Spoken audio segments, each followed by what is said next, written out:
نور مجسم خاتم نبیین صلی اللہ علیہ وسلم کے داماد بھی ہیں، اور نبی اکرم نور مجسم خاتم نبیین صلی اللہ علیہ وسلم کی دو صاحبزادیاں، دو شہزادیاں آپ کے نکاح میں ہیں، حضرت سیدہ ام کلثوم رضی اللہ تعالی عنہا اور سیدہ رقیہ رضی اللہ تعالی عنہا۔ اس وجہ سے آپ کو ذی-النورین، دو نوروں والا کہا جاتا ہے۔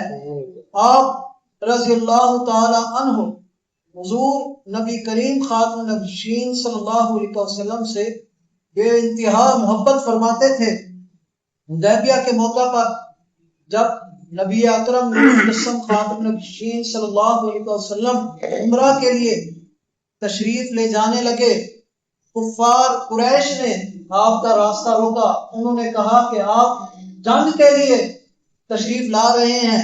آپ نبی اکرم نور مجسم خاتم النبیین صلی اللہ علیہ وسلم نے حضرت عثمان غنی رضی اللہ تعالی عنہ کو اپنا سفیر بنا کر اپنی طرف سے بھیجا کہ جاؤ کفار قریش کو کہو ہم صرف عمرہ کرنے کے لیے آئے ہوئے ہیں، ہمارا ارادہ جنگ کا نہیں ہے۔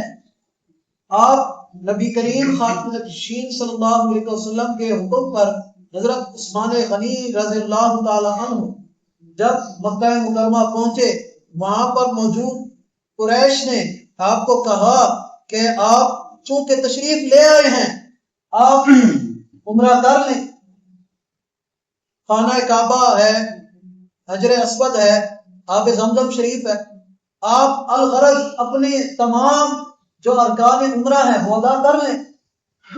آپ رضی اللہ تعالی عنہ نے فرمایا کہ میں کیسے عمرہ کر سکتا ہوں جب تم نے میرے آقا و مولا خاتم النبیین صلی اللہ علیہ وسلم کو عمرہ کے لیے نہیں آنے دیا۔